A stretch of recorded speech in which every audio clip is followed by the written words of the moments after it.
오늘은 어린이 주일입니다. 그리고 내일은 5월 5일 어린이날이죠. 어린이날이 가까이 오면 보통 많은 어린이들이 나는 어떤 선물을 받을까라는 기대들을 하곤 합니다. 부모님들도 역시 아이들에게 어떤 선물을 주어야 하나 고민하게 되고요. 이렇게 어린이날이 가까이 오면 온라인상에서는 진풍경도 펼쳐집니다. 평소 2만원, 3만원대에 팔리던 장난감들이 이 어린이날이 다가오면 갑자기 10만원, 20만원 이렇게 가격이 폭등하는 일들이 종종 벌어져요. 아이들에게 인기 있는 장난감들이 이 어린이날이라고 하는 대목을 맞아서 품귀 현상을 일으키면서 갑자기 막 가격이 올라가는 겁니다. 아이가 꼭 갖고 싶다라고 하는 장난감을 일반 마트에서 살 수가 없어서 당근으로 한번 알아봤더니 막 원래 가격의 5배, 10배 이렇게 막 올라가 있는 모습들을 보곤 하는 거죠. 저도 이런 난감한 상황들을 몇 번이나 경험했던 적이 있어서 저도 몇 년 전부터는 미리미리 준비하자라는 것을 학습하게 되었습니다. 그러면서 올해 역시 저는 이런 생각이 들기도 하더라고요. 이 어린이날 아이들에게 선물은 왜 줘야 되는 걸까? 라고요. 아니나 다를까? 지난주부터 벌써 저희 은우, 시우는 아빠 어린이날 선물은 이걸 받을게요 라고 하면서 먼저 저에게 선물을 제안하기도 했습니다. 저는 이거 가질게요. 저는 저거 할게요 라고 먼저 이렇게 이야기를 하더라고요. 그 이야기를 딱 들으니까 마치 너네가 아빠한테 뭐 맡겨놓은 거 있니? 라고 하는 그런 느낌과 생각이 들어서 그냥 괜히 사주고 싶지도 않은 마음도 들고, 아이들에게 어린이날 선물은 도대체 왜 줘야 되지? 이런 고민이 들어서 아이들에게 괜한 딴지를 제가 걸기도 했습니다. 여러분, 어린이날 아이들에게 선물은 왜 줘야 되는 겁니까?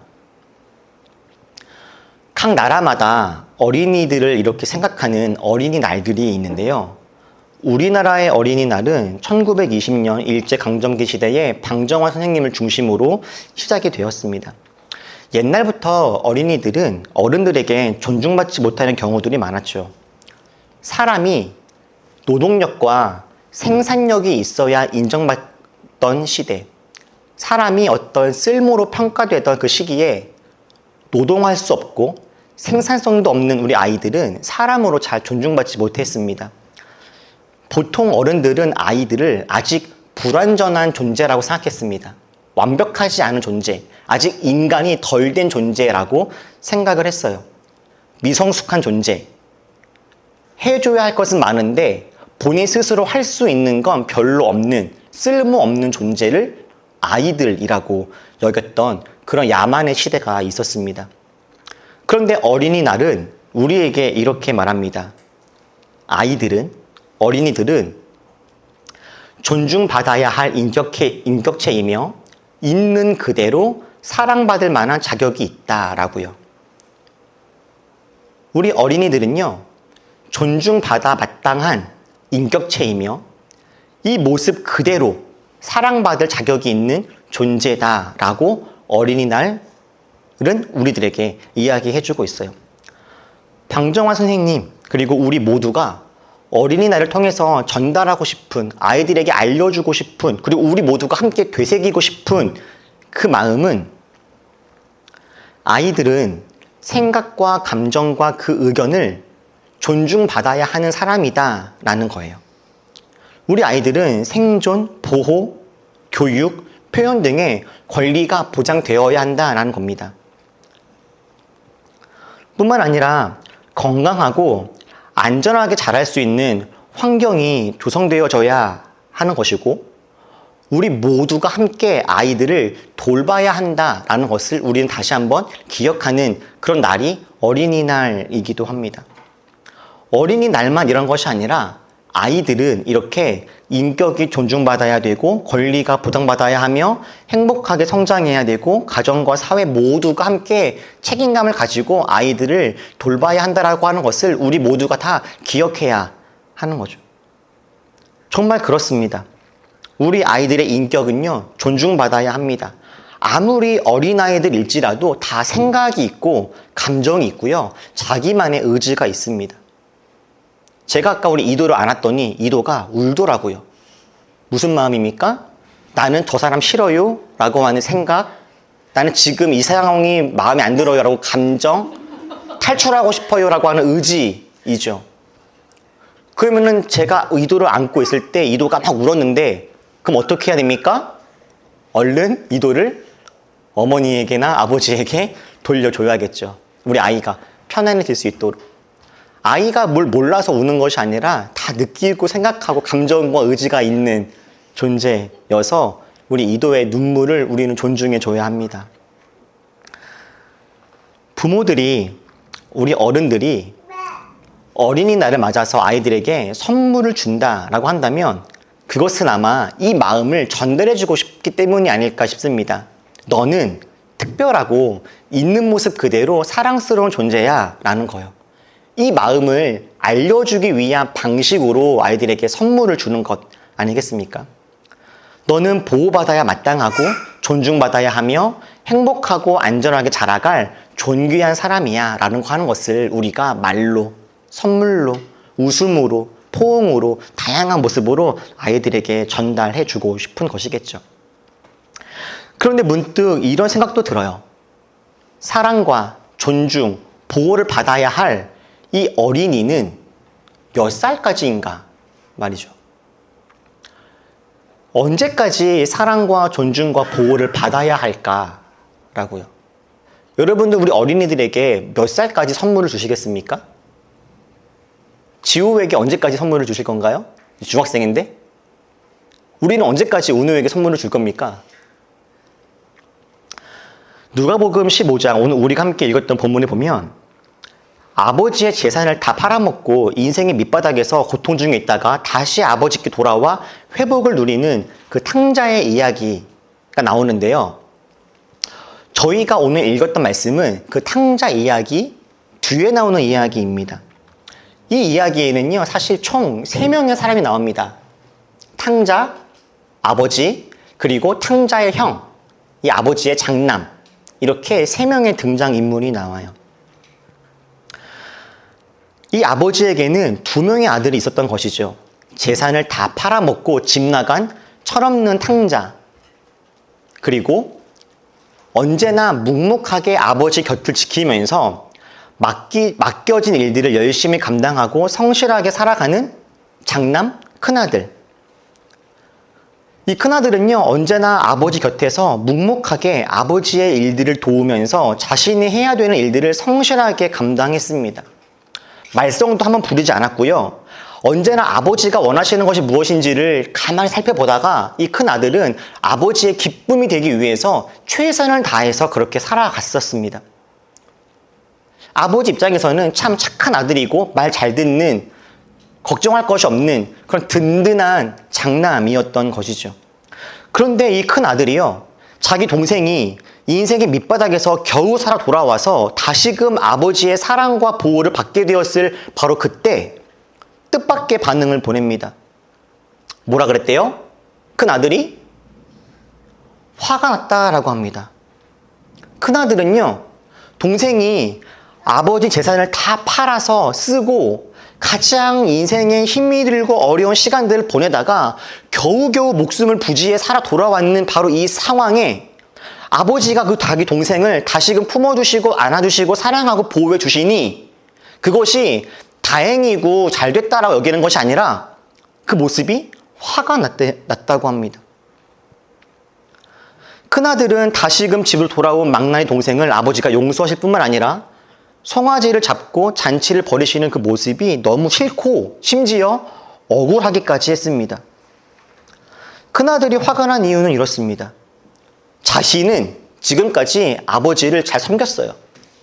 아버지의 명령도 어긴 적이 없습니다.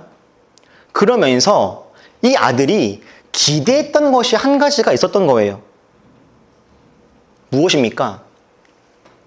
이 큰 아들은 성실히 묵묵히 아버지의 일들을 잘 도우면서 한 가지 기대했던 것이 있었어요.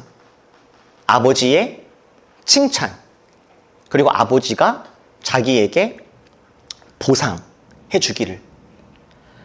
그 마음을 기대하면서 하루하루를 살았던 거죠. 큰아들은 내가 아버지에게 칭찬과 또는 염소 새끼라도 한 마리 받으려면, 내가 아버지의 사랑을 받으려면, 내가 아버지의 집에서 거하면서 보호를 받으려면 내가 이만큼은 해야 돼 라는 생각이 항상 마음속에 있었던 거예요. 이 큰아들은 내가 아버지의 사랑과 아버지의 칭찬과 아버지의 보호와 아버지의 무엇인가를 받으려면 아버지에게 나의 쓸모를 증명하고 내가 사랑받을 만한 사람이라는 것을 증명해야 한다라고 착각을 하고 살아갔습니다. 그 착각 아래 이 큰아들은 열심히 살았어요. 아버지에게 칭찬받고 아버지에게 보상받기 위해서요. 자신이 아버지의 그 사랑을 받을 만한 자격이 있음을 증명하기 위해서 부단하게 노력하며 살아왔습니다. 그런데 동생은요, 망나니 짓을 하고 집안에 큰 손해를 끼쳤음에도 불구하고 자기는 받아보지도 못한 살찐 송아지를 받고 집안에 잔치가 열린 겁니다. 이 동생은 아무것도 증명하지 않았습니다. 선물과 사랑과 보호를 받아도 되는 사람이라는 그 어떠한 증명도 하지 않았는데 모든 것을 그냥 공짜로 받게 된 거죠. 그러니 날마다 열심히 살아왔던 자기로서는 너무나 억울하고 분하고 속상하게 된 거죠. 그런데 그런 큰 아들에게 이 아버지가요, 놀랄만한 이야기를 하나 해줍니다. 우리 같이 한번 읽어볼까요? 31절. 자, 시작. 아버지가 그에게 말하였다. 얘야, 너는 늘 나와 함께 있으니 내가 가진 모든 것은 다 내 것이다. 아버지가요, 지금 큰 아들에게 놀랄만한 이야기를 해줍니다. 내가 가진 모든 것은 이미 다 너 것이야 라는 거예요. 내가 가진 모든 것은 다 너의 것이다. 근데 그 이유가 뭐랍니까? 너는 늘 나와 함께 있었잖아. 이미 이 모든 것 다 너 거였어. 동생은 나갔다가 돌아왔으니 이제야 살찐 송아지를 먹을 수 있는 자격이 주어진 것이지만 너는 이미 나와 함께하고 있지 않았니? 나와 함께하고 있는 동안 이미 모든 것은 다 너의 것이었어 라는 거예요. 이미 너의 것이니 내가 너에게 무엇인가를 주고 말고 할 것도 없었던 거죠. 너가 먹고 싶으면 먹고 갖고 싶으면 갖고 친구들과 잔치를 벌이고 싶으면 벌이면 되었던 것입니다. 왜요? 큰 아들은 말 그대로 아버지의 아들이니까요. 저희 은우랑 시우가요, 아침에 일어나면 보통 정수기에서 물을 마십니다. 그때 저에게 묻지 않습니다. 아빠, 정수기에서 물 좀 먹어도 될까요? 물어보지 않아요. 물 한 잔에 얼마인가요? 라고 묻지도 않습니다. 목이 마르면 그냥 물을 마십니다. 밥 먹을 때요, 돈 내지도 않습니다. 밥 먹기 위해서 무엇인가를 증명하지도 않습니다. 저 성적이 이렇습니다. 제가 이런 노동을 했습니다. 제가 신발을 맞췄습니다. 청소를 했습니다. 그러니 밥 주세요. 이렇게 하지 않아요. 밥 먹은 다음에 얼마입니까, 어머니? 이렇게 이야기하지도 않습니다. 그냥 먹고 그냥 누립니다. 왜요? 자식이니까요. 자식은 내가 부모의 사랑을 받아도 되는 존재라고 하는 증명을 할 필요가 없어요. 반대로 저희 은우랑 시우가 밥 먹을 때마다 돈을 내면 아버지 얼마죠? 이러면 제가 얼마 전에도 은우하고 시우한테 옷을 사가지고 줬는데 옷을 받자마자 이거 부담스럽게 왜 이러십니까? 라고 한다거나 이거 얼마입니까? 라고 물어봐서 참 저에게 돈을 쥐어주려고 한다면 제가 어떤 기분이 들까요? 너무 이상하겠죠. 누가복음의 큰 아들은요, 지금까지 자기가 잘해야 아버지에게 상을 받는다는 착각을 하면서 살아왔습니다. 아버지를 잘 섬기고 아버지 명령을 어기지 않아야만 그에 맞는 보상을 받는다고 여겼어요. 그래서 그는 아버지에게 염소를 받아도 되는 사람이 되기 위해서 최선을 다해서 증명하는 삶을 살았던 거죠. 그런데 아버지가 이야기하는 겁니다. 아니, 나는 너가 성실하게 일을 잘해서 너를 내 아들로 둔 게 아니야.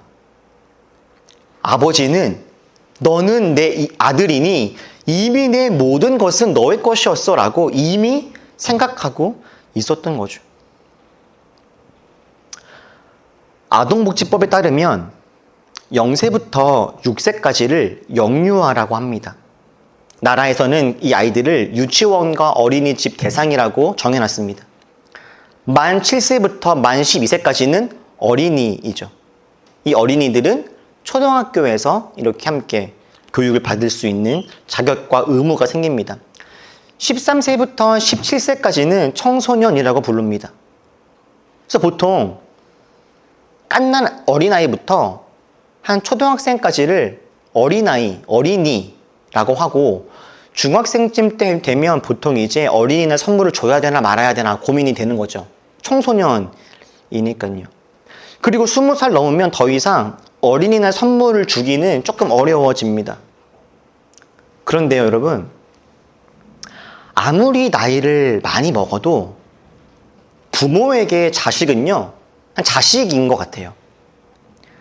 자식의 나이가 아무리 많고 부모님은 당연히 그보다 훨씬 많아도 자식은 그냥 여전히 내가 사랑하고 지켜주고 싶은 영원한 어린이인 겁니다.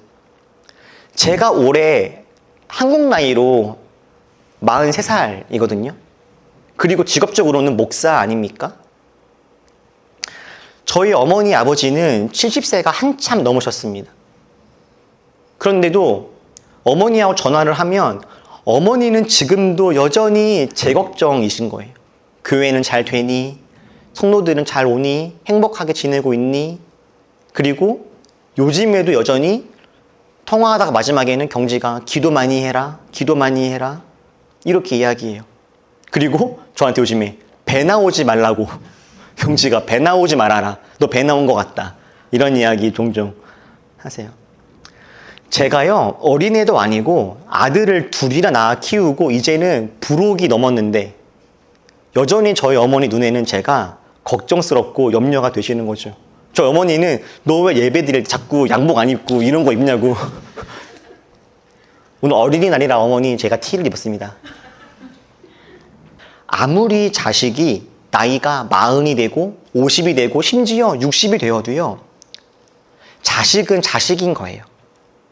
부모에게 자식은 여전히 사랑스럽고 여전히 내가 보호해주고 싶고 여전히 내가 아껴주고 싶은 존재인 것이죠. 세상은 우리가 사람으로서 사랑과 존중을 받고 인정받으려면 너가 그럴 만한 사람인지 증명해 보라고 합니다. 너가 우리의 서비스와 사랑과 존중을 받으려면, 너가 이것을 누리려면 너가 이것을 누릴 수 있을 만한 사람인지 증명해 봐라고 요구하죠. 그래서 돈이 얼마나 있는지, 권력이 얼마나 있는지, 어떤 성과와 성취를 얻었는지를 끊임없이 물어봅니다. 우리가 저런 사랑과 저런 서비스를 받을 자격이 있는지 보여달라 요청해요. 그리고 자신의 쓸모를 증명한 사람들에게는 그에 맞는 최고의 사랑과 서비스와 보상이 주어지지만, 그렇지 않은 사람들에게는 차가운 비난과 냉소가 쏟아집니다. 그런데 우리 하나님은 우리가 쓸모가 있는 사람이라서, 하나님 명령에 순종을 잘하는 사람이라서, 하나님의 일을 열심히 잘하는 사람이라서 우리에게 사랑과 은혜를 베푸시는 것이 아니라고 합니다. 큰 아들이 아버지의 일을 열심히 잘해서 아버지의 것이 큰 아들 것이었던 것이 아닙니다. 아들이니까 존재 자체만으로 이미 충분했던 것이죠. 우리가 하나님의 자녀이고 우리가 하나님의 여전히 어린이들이기 때문에 하나님은 우리를 조건 없이 사랑하신다고 이야기하시는 거예요. 그 존재 자체 때문에 말이죠. 언제까지 그럴까요? 우리가 언제까지 하나님에게 어린이의 모습으로 남아있겠습니까? 영원히 그럴 겁니다. 영원히. 우리가 하나님 안에 있는 한 영원히 우리들은 하나님의 어린이들입니다. 우리가 할아버지가 되고 할머니가 된다고 해도 하나님은 여전히 우리들을 사랑하시고 보호하시고 존중하고 지켜주고 싶은 그런 우리는 하나님의 어린이들인 거예요. 여러분, 우리가 하나님을 믿는다라고 하는 것은 나는 하나님의 사랑받을 만한 자격이 있는 존재임을 믿는 것과 같은 말입니다. 우리가 하나님이 정말 살아계셔서 역사하시는 분이라고 믿는다면 나는 그 하나님의 자녀임을 역시 동일하게 믿고 인정을 해야 합니다. 그런데 하나님이 존재하시고 살아계시다고 하는 것을 믿는 건 오히려 쉬운데 내가 하나님 보시기에도 사랑스럽고 존재 자체로도 괜찮은 사람인 것을 믿는 건 조금 어려운 것 같아요. 왜냐하면 우리는 평생 이 사회에서 너가 괜찮은 사람이라는 것을 증명해 보라는 요청을 너무나 끊임없이 아주 어릴 때부터 받아왔기 때문에 내가 괜찮은 사람이라는 것을 스스로가 인정하려면 어떤 성과와 성취와 뭔가가 있어야 나는 그래도 괜찮은 사람인가 보다라고 스스로를 인정할 수 있게 잘못 학습된 것이죠. 그런데 여러분, 그렇지 않아요. 우리가 하나님을 믿는다면 우리 한 사람 한 사람이 하나님의 존귀한 자녀임을 우리는 여전히 함께 믿어야 하는 겁니다. 자꾸만 내 존재를 성취와 역할과 쓸모로 환산하여서 내가 사랑받기 위해서 그럴 만한 사람이 되어야 한다라고 하는 착각에 빠지면 안 되는 것이죠. 사랑하는 우리 모두 올리버 여러분, 하나님을 믿으십니까? 그렇다면 우리들 한 사람 한 사람이 하나님의 어린이들이고 하나님은 우리를 존재 자체로 귀하게 여기신다고 하는 것을 함께 믿으시길 축복합니다. 우리 은우가, 시우가, 우리 이도가 바라만 봐도 너무 이쁜 우리 아이들이 자기가 괜찮은 사람인 것을 증명하기 위해서 무엇인가 자꾸 끊임없이 무엇인가를 하려고 한다면 얼마나 슬프고 필요 없는 일이라고 느껴지겠습니까? 그럴 필요 없어. 너네들은 그냥 있는 모습 그대로 너무너무 아름답고 이쁜 아이들이야 라고 우리가 얼마나 이 아이들에게 이 이야기를 해주고 싶겠습니까? 이 아이들이 아니에요. 저는 공부도 못하고 뚱뚱하고 못생겼습니다. 그러니 저는 사랑받을 만한 존재가 아니에요 라고 이야기한다면 만약에 은우나 시우가 아빠 나는 얼굴도 못생겼고 인기도 없고 공부도 못하니 저는 사랑받을 만한 존재가 아닙니다 라고 이야기한다면 그 이야기를 듣는 제 마음은 얼마나 아프겠습니까?